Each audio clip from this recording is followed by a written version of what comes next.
Good morning dear students, my name is Abhishek Gupta from Bharti group of college Durg. और आज हम B Tech agriculture for third year for first semester, जो कि subject आपका building construction and cost estimation, जिसका code है EB5312। इसमें आज हम एक नया टॉपिक डिस्कस करने वाले हैं, डैट इज़ आपका टाइप्स ऑफ एग्रीकल्चरल या फिर टाइप्स ऑफ एग्रीकल्चरल बिल्डिंग्स, या फिर फार्म बिल्डिंग भी बोल सकते हो, या फिर फार्म स्ट्रक्चर्स भी बोल सकते हो। तो बेसिकली जो सिलेबस में आपका जो टॉपिक इंक्लूड है, that is types of agricultural building and it's there uses, है ना। तो ये बेसिकली टॉपिक है। तो ये जो टाइप्स ऑफ एग्रीकल्चरल बिल्डिंग्स है, ये बिल्डिंग स्ट्रक्चर्स के अंदर में ही आता है। तो वैसे बहुत सारे टाइप के हमारे पास बिल्डिंग स्ट्रक्चर्स होते हैं, ठीक है। जैसे कि रेसिडेंशियल बिल्डिंग्स होता है, आपका कमर्शियल बिल्डिंग्स होता है, मिलिट्री बिल्डिंग्स होते हैं, एक्सेट्रा। वैसे ही एग्रीकल्चरल बिल्डिंग्स भी इसका एक पार्ट है। तो सबसे पहले ये समझते हैं कि भाई स्ट्रक्चर्स होता क्या है, ठीक है। तो स्ट्रक्चर्स क्या होता है, एक मैन मेड द्वारा बनाया जाता है, ठीक है, बिल्डिंग स्ट्रक्चर्स। और ये स्ट्रक्चर्स क्या काम करता है, ये भी जो भी अपने ऊपर उसके ऊपर जो लोड्स आते हैं या फिर लोड्स आते हैं, उसको क्या करता है, सेफली ट्रांसफ़र करता है। कहाँ करता है, आपके सॉइल्स के ऊपर, ठीक है। और साथ ही साथ ये जो स्ट्रक्चर्स है, इसके हम क्या कर सकते हैं, हम खुद भी रह सकते हैं, है ना। हम बारिश से बच सकते हैं, आंधी तूफान से बच सकते हैं, ये और अपने सामान को यहाँ पे क्या कर सकते हैं, स्टोर करके रख सकते हैं। बहुत सारे इसके यूजेस हैं, ठीक है। तो देखो वही बोल रहा है, a building structure is a man made structures with a roof and walls standing more or less permanently in one place such as house और फैक्ट्री। अब ये परमानेंट भी हो सकता है और टेम्परेरी भी हो सकता है, ठीक है। जैसे कि डिपेंड करता है आपकी यूजेस के ऊपर, हम उस टाइप का हम स्ट्रक्चर तैयार कर सकते हैं। अब ये जो बिल्डिंग स्ट्रक्चर्स होता है, इसको हमने दो पार्ट में क्लासीफाई किया है। पहला तो है देखो बेस्ड ऑन ऑक्यूपेंसी, दूसरा है टाइप ऑफ कंस्ट्रक्शन। तो हमारे सिलेबस के हिसाब से जो हमको मेन सिर्फ हमको बस ये जानना है कि कितने टाइप के एग्रीकल्चर बिल्डिंग्स होते हैं और इनके यूजेस क्या होते हैं। तो फिलहाल हम सिर्फ फोकस करेंगे बेस्ड ऑन ऑक्यूपेंसी पे, ठीक है, ना कि टाइप ऑफ कंस्ट्रक्शन के ऊपर, क्योंकि कंस्ट्रक्शन हमारा पार्ट नहीं है इस बार कि उसका कंस्ट्रक्शन कैसे किया जाता है, ठीक है। सिर्फ हम पढ़ेंगे कि उसके कितने टाइप के एग्रीकल्चर बिल्डिंग्स और उसके यूजेस क्या हैं। तो हम क्लासीफाई करने जा रहे हैं बिल्डिंग्स को on the basis of occupancy, जिसमें पहला आपका एग्रीकल्चरल बिल्डिंग्स, दूसरा है आपका कमर्शियल बिल्डिंग, तीसरा आपका रेसिडेंशियल बिल्डिंग, चौथा आपका एजुकेशनल बिल्डिंग्स, पाँचवा है गवर्नमेंट बिल्डिंग्स, सिक्स्थ है आपका इंडस्ट्रियल बिल्डिंग, सेवन्थ है आपका मिलिट्री बिल्डिंग, एट्थ है आपका रिलीजियस बिल्डिंग, नाइन्थ है आपका ट्रांसपोर्ट बिल्डिंग्स एंड टेंथ है आपका पावर प्लांट। ये जो पावर प्लांट्स है आपके इंडस्ट्रियल बिल्डिंग्स में भी इसको हम काउंट कर सकते हैं, ठीक है। देखो पहला आपका एग्रीकल्चरल बिल्डिंग्स, ठीक है, इसको हम आगे और अच्छे से पढ़ेंगे डीप में स्टार्ट लास्ट में, ठीक है। तो देखो पहला क्या है आपका एग्रीकल्चरल बिल्डिंग। अब ये बिल्डिंग क्या बोल रहा है, देखो these they are the structures design for farmers. क्या बोल रहा है, ये एक स्ट्रक्चर्स है जो डिज़ाइन किया जाता है किसके लिए, फार्मर्स के लिए। क्यों, ताकि फॉर एग्रीकल्चरल प्रैक्टिसेस, ठीक है, for growing and harvesting crops and raise livestock. कितने टाइप के बिल्डिंग है, जैसे कि बार्न हो गया, चिकन शॉप हो गया, फार्म हाउस हो गया, या काउ शेड हो गया, या पिग स्टे हो गया, या फिर रूट केलर हो गया, है ना, स्टॉर्म केलर हो गया, ग्रैनरी हो गया, फार्म हाउस हो गया। ये सब क्या होते हैं आपके, ये होते हैं आपके एग्रीकल्चरल बिल्डिंग्स, ठीक है। नेक्स्ट आपका देखो commercial buildings. Commercial buildings means क्या होता है, जो कमर्शियल पर्पज़ के लिए यूज़ किया जाता है। जैसे कि आपको बुर्ज खलीफा का एग्जांपल ले लो, बुर्ज खलीफा एक तरह का कमर्शियल बिल्डिंग्स है। या फिर आप किसी वेयर हाउस का एग्जांपल ले लो, या कोई बैंक आप जानते होंगे, बैंक का एग्जांपल ले लो, बैंक भी एक तरह का कमर्शियल बिल्डिंग्स में आता है। या फिर आप शॉपिंग कॉम्प्लेक्स देख लो, शॉपिंग कॉम्प्लेक्स भी एक तरह का आपका कमर्शियल बिल्डिंग्स में ही आते हैं, ठीक है, जो कमर्शियल पर्पज़ के लिए यूज़ किए जाए। जैसे कि आपका पेट्रोल पंप भी एक तरह का कमर्शियल बिल्डिंग्स में आता है, या फिर ऑटोमोबाइल कंपनीज एक्सेट्रा। या फिर आप सुपर मार्केट देख लो, जैसे कि एग्जांपल ले लो, डी मार्ट का एग्जांपल ले लो, या बिग बाज़ार का ले लो, या विशाल मेगा मार्ट्स का ले लो, या फिर आप सूर्या ट्रेजर आइलैंड का एग्जांपल ले लो। ये सब कमर्शियल बिल्डिंग्स में आते हैं, ठीक है। नेक्स्ट आपको देखो रेसिडेंशियल बिल्डिंग, वो बिल्डिंग जहाँ पे हम खुद रहते हैं, ठीक है, वो बिल्डिंग जहाँ पे हम खुद रहते हैं। एग्जाम्पल के तौर पे आप अपने अपार्टमेंट्स देखा होगा, अपने विलास देखे होंगे, अपने बंगलोज देखे होंगे, है ना, और डुप्लेक्स देखा होगा, ठीक है, आप जहाँ खुद रहते हैं। तो ये सब क्या होता है, आपके रेसिडेंशियल बिल्डिंग्स होते हैं, जहाँ पे फैमिलीज़ क्या होती है, अपने स्टे करके रहती है, ठीक है। एजुकेशनल बिल्डिंग्स, जहाँ पे आप खुद पढ़ाई करने के लिए जाते हैं, एग्जांपल कॉलेज ले लो, स्कूल ले लो, लाइब्रेरी ले लो, ठीक है। ये सब क्या होता है आपके एजुकेशनल बिल्डिंग, जहाँ पे एजुकेशन से रिलेटेड आपका यूज़ किया जाता है बिल्डिंग्स, उसको हम बोलते हैं एजुकेशनल बिल्डिंग्स, ठीक है। जैसे कि एग्जांपल म्यूज़ियम है, स्कूल है, लाइब्रेरी है, एक्सेट्रा, ठीक है। नेक्स्ट आपका देखो government buildings. Government buildings means government के जो भी ब्रांचेस होते हैं, या फिर जो भी उनकी बिल्डिंग्स होते हैं, उनको हम गवर्नमेंट बिल्डिंग्स बोलते हैं। जैसे कि संसद भवन, जैसे कि आप विधानसभा भवन देख लो, या फिर आप CM हाउस देख लो, या फिर आप एम्बेसीज देख लो, अलग अलग कंट्रीज़ के अलग अलग एम्बेसीज होते हैं, जैसे कि चाइना की एम्बेसी होगी, इंडिया की एम्बेसी होगी, अमेरिका की एम्बेसी होगी, एक्सेट्रा। या फिर फायर स्टेशन देख लो, या फिर आप जेल देख लो, है ना, जो सेंट्रल जेल होता है या फिर डिस्ट्रिक्ट जेल होता है, ये सब क्या होते हैं, गवर्नमेंट बिल्डिंग्स होते हैं। इसके अलावा भी जो पोस्ट ऑफिस भी होते हैं, या फिर जो कैपिटल में जो हमारे मेन बिल्डिंग्स होता है, वो सब क्या होता है, गवर्नमेंट बिल्डिंग्स में आते हैं। नेक्स्ट आपका इंडस्ट्रियल बिल्डिंग, एग्जांपल के तौर पे सेल, भिलाई स्टील प्लांट का एग्जांपल ले लो आप, ठीक है, वो किस में आएगा, इंडस्ट्रियल बिल्डिंग्स में काउंट किया जाएगा। इसके अलावा जितने भी फैक्ट्रीज आते हैं, वाटर मिल्स आते हैं, फाउंड्री शॉप्स आते हैं, या फिर विंड मिल्स आते हैं, टाइड मिल्स आते हैं, ये सब किस में आते हैं, आपके इंडस्ट्रियल बिल्डिंग्स में काउंट किए जाते हैं, इस टाइप के जो स्ट्रक्चर्स होते हैं, ठीक है। पावर प्लांट्स भी एक तरह का इंडस्ट्रियल बिल्डिंग्स का ही पार्ट होता है, ठीक है। बट वो डिपेंड करता है कि किस टाइप का पावर प्लांट्स है, तो हम लोग पावर प्लांट्स को अलग से और क्लासीफाई कर सकते हैं उसके अलग उसके टाइप्स के ऊपर, ठीक है। नेक्स्ट आपका मिलिट्री बिल्डिंग, मतलब मिलिट्री द्वारा बनाया गया जो भी डिज़ाइन किया जाता है, जो भी बिल्डिंग्स फॉर देयर फंक्शंस, जैसे कि लाइक स्टोर करना है आपको कोई अपने इक्विपमेंट्स, हैवी इक्विपमेंट्स, टैंक्स, है ना, या फिर जो भी इनके पास फाइटर प्लेन्स होंगे, या फिर उनके पास कोई बंकर वंकर उनको बनाना पड़ेगा छुपने के लिए, ठीक है, या फिर अपने स्टॉक्स को रखने के लिए, उसको हम बोलेंगे मिलिट्री बिल्डिंग्स। एग्जांपल बैरक्स हो गया, बंकर हो गया, कैसल हो गया, फोर्टिफिकेशन हो गया, है ना, ब्लॉक हाउस हो गया, एक्सेट्रा। नेक्स्ट आपका देखो religious building. Religious buildings means जैसे कि मंदिर, मस्जिद, चर्च, पिरामिड, ठीक है, या फिर आपका गुरुद्वारा, एक्सेट्रा, ये सब क्या होते हैं, रिलीजियस बिल्डिंग्स होते हैं, ठीक है। ये जनरली डोम टाइप के स्ट्रक्चर्स होते हैं जनरली, ठीक है।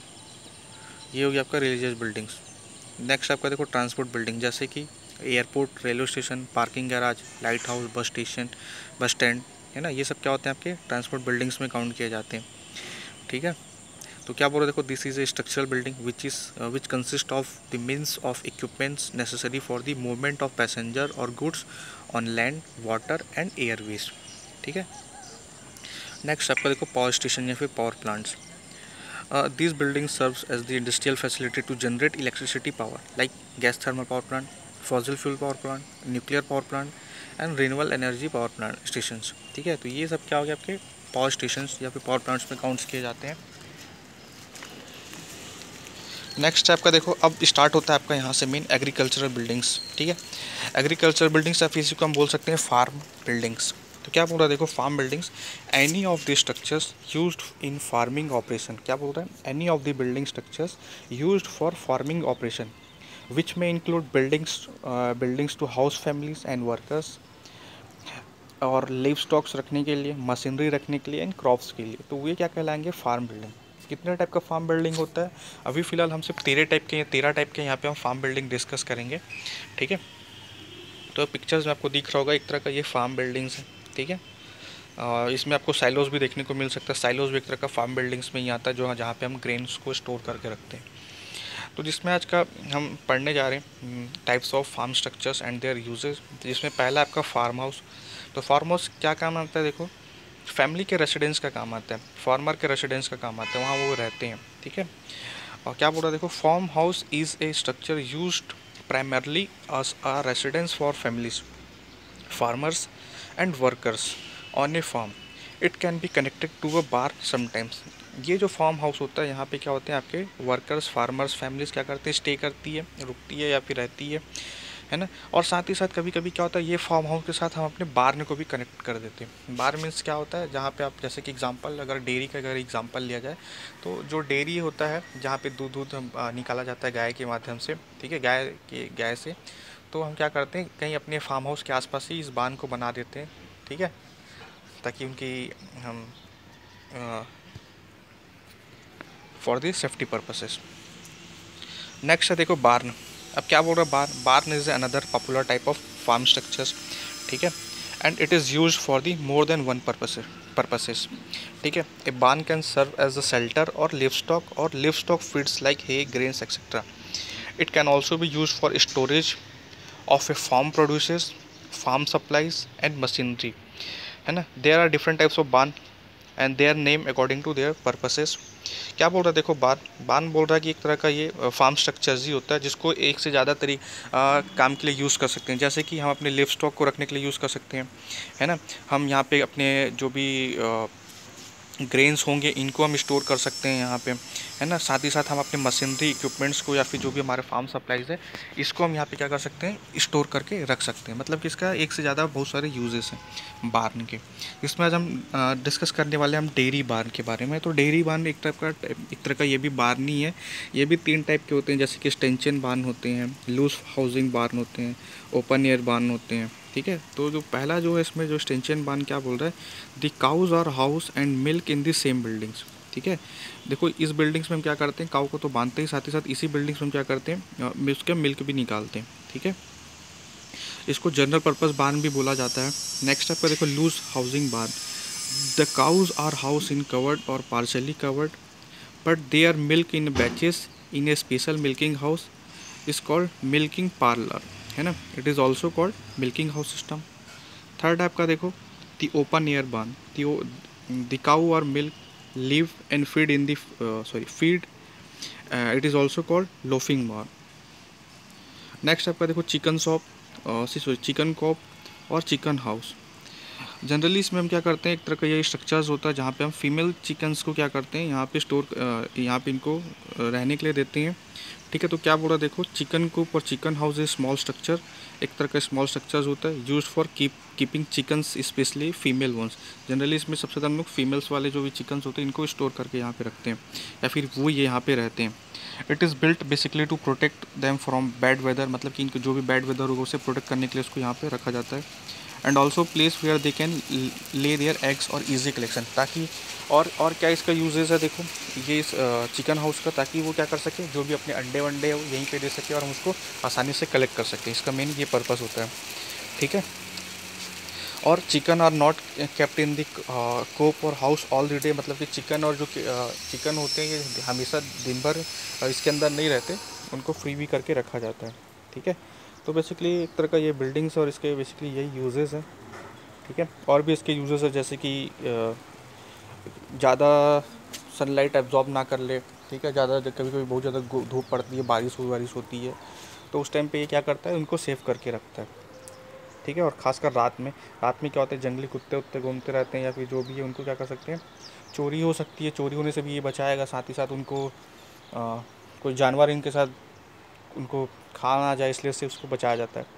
नेक्स्ट आपका देखो ब्रूडर हाउस, क्या बोल रहा है, brooder house is a farm structure use for keeping life stock specially poultry, ठीक है। This structure is heated enclose shelter. Next आपका देखो काउ शेड क्या बोल रहा है, cow shed can also referred as a barn but it is only design for the purpose of keeping cows. ये जो काउ शेड है सिर्फ गाय को रखने के लिए यूज़ किया जाता है, ठीक है। नेक्स्ट आपका देखो ए शेड, ठीक, क्या बोल रहा है, इस साइड इज ए नॉर्मली हर कोई देखा होगा एक साइड, ठीक है, यूज़ करते हैं हमारे जो भी फार्म हाउस होते हैं या फिर फार्म होते हैं वहाँ पे इस तरह के, ताकि वहाँ पे हम क्या कर सकें, इक्विपमेंट्स को स्टोर करके रख सकें उस साइड के अंदर में, ठीक है, ताकि बारिश वारिश में जो भी हमारे मशीन इक्विपमेंट्स है वो ख़राब ना हो। नेक्स्ट आपका देखो स्टेबल, ठीक है, जहाँ पे हम घोड़े वोड़े को जनरली रखा जाता है स्टेबल्स में, ठीक है। तो वही बोल रहे देखो stable is a structure use for keeping horses, also it can be also be use for keeping some other types of live stocks. Next आपका देखो साइलो जैसे कि स्टार्टिंग मैंने डिस्कस किया, जो भी हमारे ग्रेन्स होते हैं उनको स्टोर करके रखने का काम आता है, ठीक है। ये साइलोस, ठीक है, ये डिफरेंट साइजेस के हो सकते हैं, ठीक है, जनरली। तो क्या बोला देखो, silos is a storage facilities for storing of A grain such as corn, rice etcetera, है ना। सच और silage, A silage is a fermented feed, dry है और स्ट्रॉ फॉर कैटल और अदर लाइव स्टॉक्स। तो बेसिकली साइलोस का मतलब ये समझो, साइलोस क्या होता है, एक तरह का स्ट्रक्चर्स होता है जिसमें हम क्या करते हैं, हमारे जो भी स्टॉक्स होते हैं, ग्रेन्स होते हैं, जो भी हमारा जो हम जब फसल की कटाई करते हैं, जो भी हमारे पास फसल आता है, ठीक है, उससे हम क्या करते हैं, जैसे कि एग्जांपल राइस का ले लो, राइस से हमने क्या किया, धान से हमने राइस को अलग कर लिया और उसको हम क्या करके रखते हैं, इसमें स्टोर करके रखते हैं, ठीक है। या फिर और भी जो भी एग्रीकल्चर पर्पज़ के लिए जो भी यूज़ करना चाहते हैं इसमें हम इसको यूज़ कर सकते हैं स्टोर करने के लिए। तो फिलहाल ठीक है। नेक्स्ट आपका देखो ग्रीन हाउस, ये तो हर कोई जानता है। तो ग्रीन हाउस क्या होता है कि special type of form structure है, किसके लिए, कल्टिवेटिंग ऑफ प्लांट्स के लिए यूज़ किया जाता है और क्रॉप्स के लिए, ठीक है, जिसको रेगुलेटेड वेदर कंडीशन की रिक्वायरमेंट होती है, तब उस टाइम हम क्या करते हैं, इसको यूज़ करते हैं, ठीक है। नेक्स्ट आपका देखो मिल्किंग सेट, जहाँ पे हम मिल्क निकालने के लिए हम यूज़ कर सकते हैं इस टाइप के, ठीक है, मिल्किंग सेट में। नेक्स्ट आपका रूट केल है, और लास्ट आपका देखो पिग पेन और स्टे, ठीक है, और उसके बाद एक है स्लॉटर हाउस। तो ये सब कुछ थे आपके एग्रीकल्चरल बिल्डिंग्स, ठीक है, टाइप्स ऑफ एग्रीकल्चरल बिल्डिंग्स आपका ख़त्म हो गया, और उसका बेसिक्स आपके एग्रीकल्चरल ही यूजेस ज़्यादा हैं इनके, ठीक है। तो होप आपको इतने नेम याद रहेंगे जितने अपन पढ़े हैं। अगर इसके अलावा भी अगर कोई एक्स्ट्रा होगा तो आप देख सकते हैं, ठीक है। Thank you.